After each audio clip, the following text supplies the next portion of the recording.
Who's your commander? Good luck. Equip. Move to combat. Resolves. Thank you. Now, before you attack Does me, anyone have an answer? well played. Good game.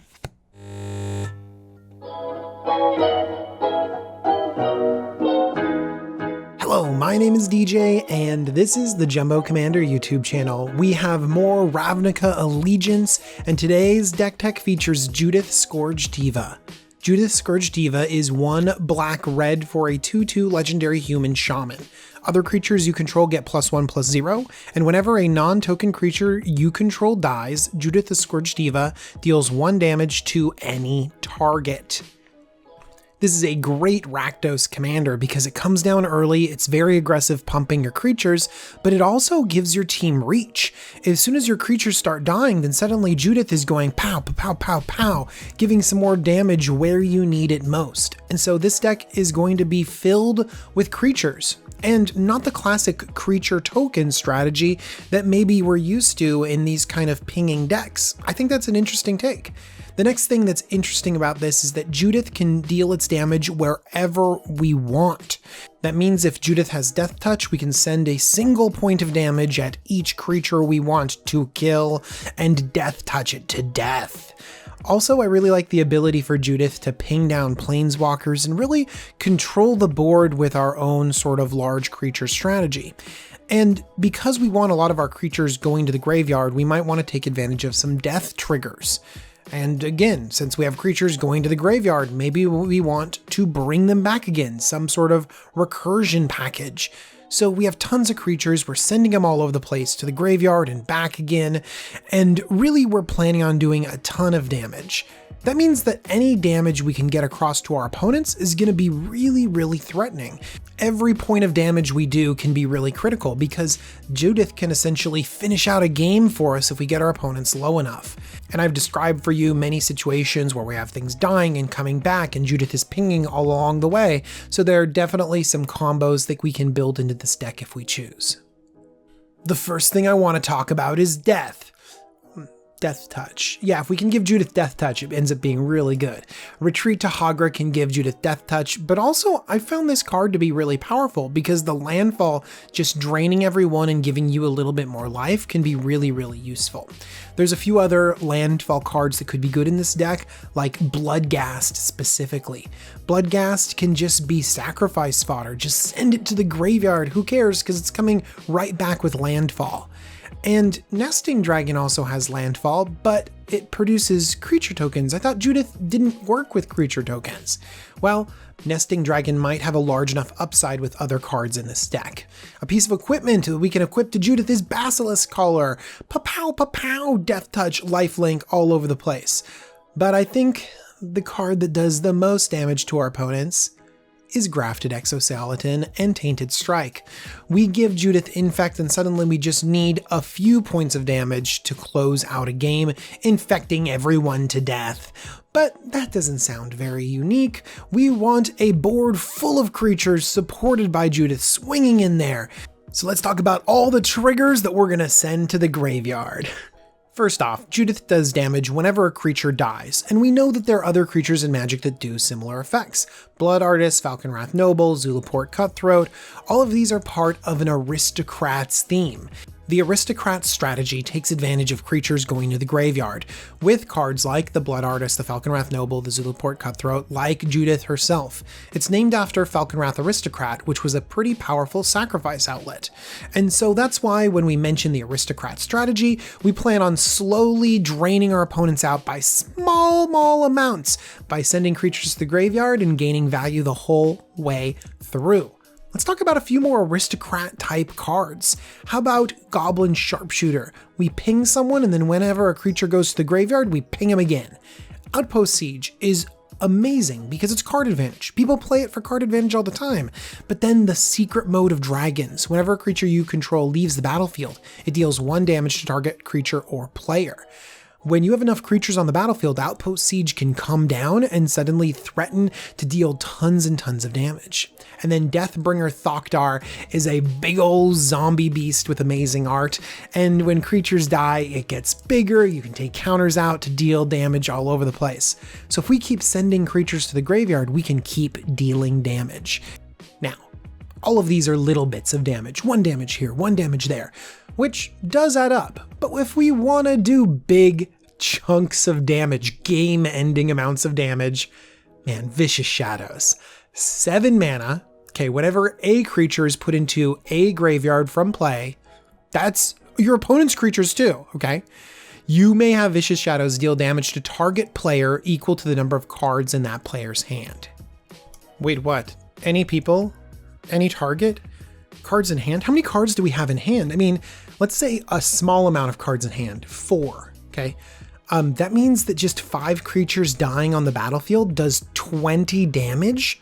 And you know that people are going to have 6 or 7 cards in their hand. You know there's going to be like 3 creatures on that battlefield, 7 creatures on the other battlefield, 8 creatures on the other. Yeah, Vicious Shadows comes down and then suddenly people can't board wipe. People are just living in fear of any creature dying because you can just pow people out of the game. So amazing. And then Stalking Vengeance, 5 red for a 5/5 with haste, and whenever another creature you control dies, it deals damage equal to its power to target player. That's powerful. Grave Pact and Dictate of Erebos help control the board when things die, but Judith being able to target creatures with her damage is sneaky good too, so maybe we don't need as much creature removal as we might think. And finally we have cards like Midnight Reaper and Skull Clamp giving us card advantage when things die. But you know what? We want to be in control of the death. We don't want just things to die willy-nilly. Why don't we sacrifice our own creatures for value? Goblin Bombardment is a perfect transitionary sacrifice outlet because you sacrifice to do little pings of damage. That's basically what this deck and our commander does.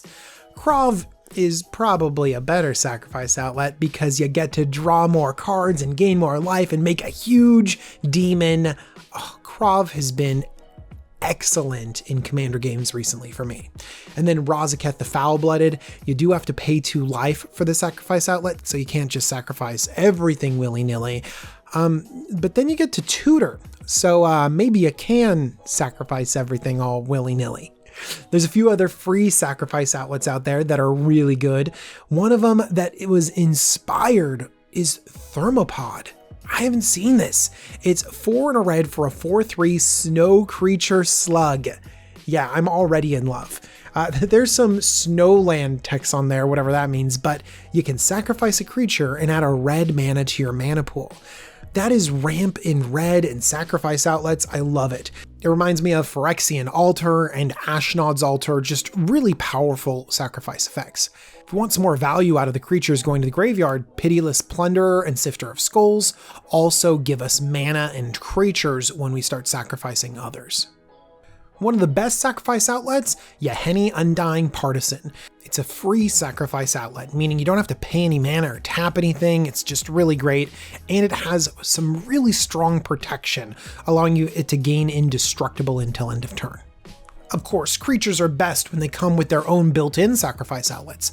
Plaguecrafter sacrifices itself, Burnished Heart sacrifices itself to get some mana onto the battlefield. And yes, ramp in these colors is going to be really important, so Burnished Heart becomes very critical in this deck.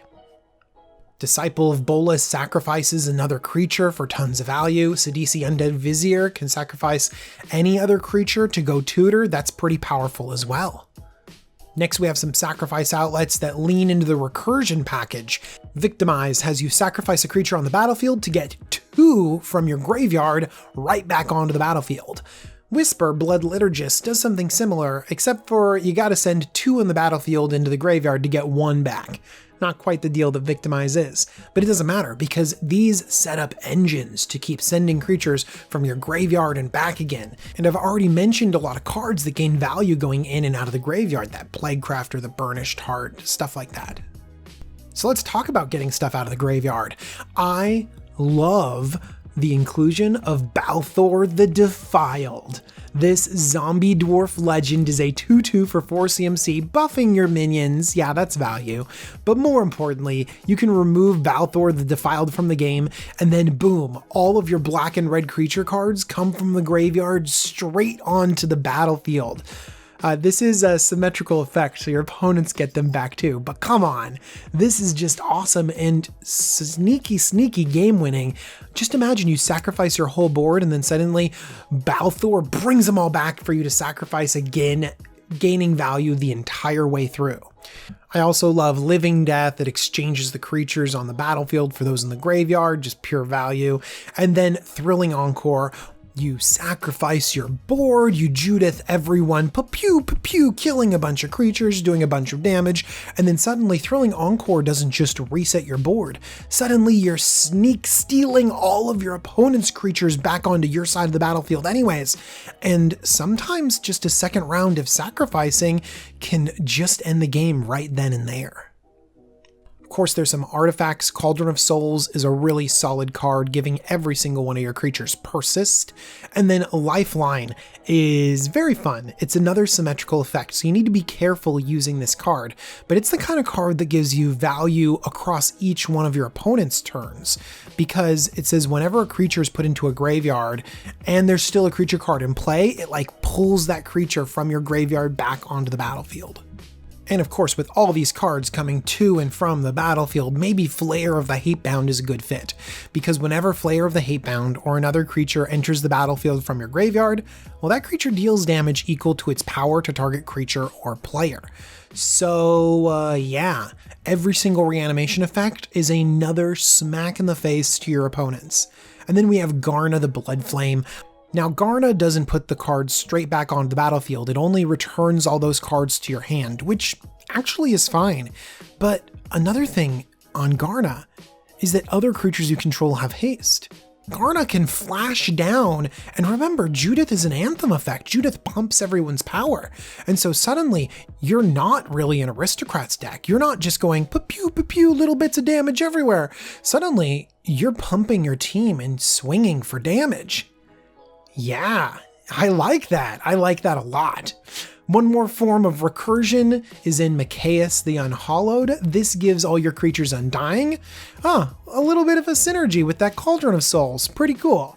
But in fact, anything that brings creatures back to persist and Undying, all of those mechanics can be really good with sacrifice outlets. Actually, Mikaeus goes infinite with cards like Puppeteer Clique and Murderous Redcap, just winning the game with the right sacrifice outlet. So what we've built here is a really resilient deck, a lot of synergies, dealing with the graveyard, dealing with damage, and Judith and all of her aristocrat friends are the way to end the game.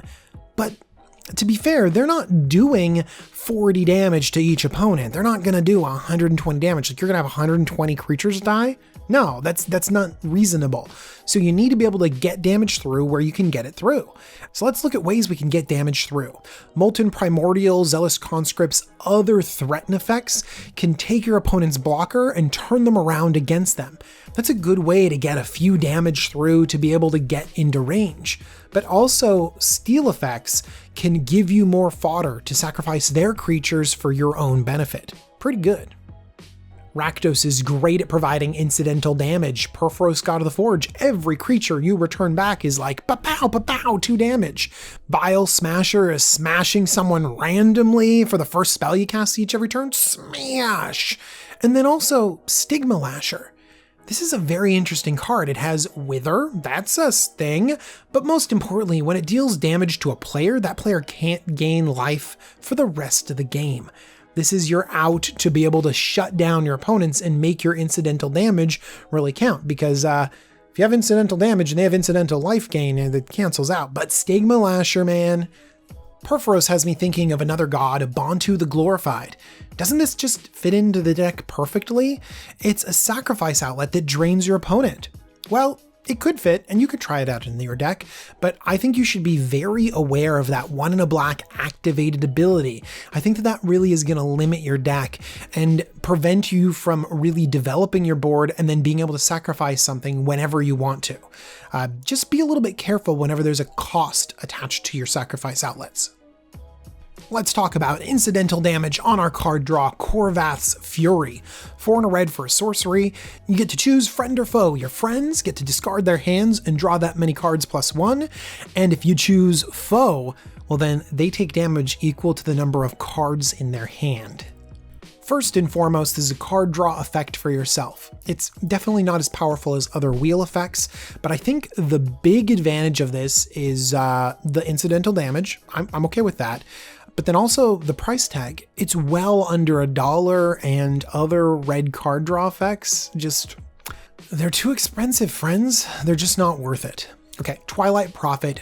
It's a pretty solid body, but at the beginning of your upkeep, if you have the City's Blessing, reveal the top card of your library, put it into your hand, that's the card draw. Each opponent loses X life, and you gain X life, where X is that card's converted mana cost. Yeah, card draw with incidental damage. Love it. I love Chandra Flamecaller. I think the reason I love her so much is because I don't need to keep activating her turn after turn after turn to feel like I've got a lot of value. Just the 0 on Chandra, discarding all your cards and then drawing that many +1, it might not be worth 6 mana, but it's a pretty strong effect. And then combined with the ability to have a selective board wipe is really, really good. Let's not look down on those 3/1 elementals with haste. Remember, with Judith on the battlefield, they become 4/1s. That's pretty strong. And I know that them leaving the battlefield doesn't trigger Judith, but it does trigger some of your other effects. Your sacrifice outlets can sacrifice tokens. The only reason why we've gone creature heavy rather than token heavy is because of our commander. It doesn't mean there aren't a ton of other synergies in this deck. And like I said, Judith still pumps those creatures.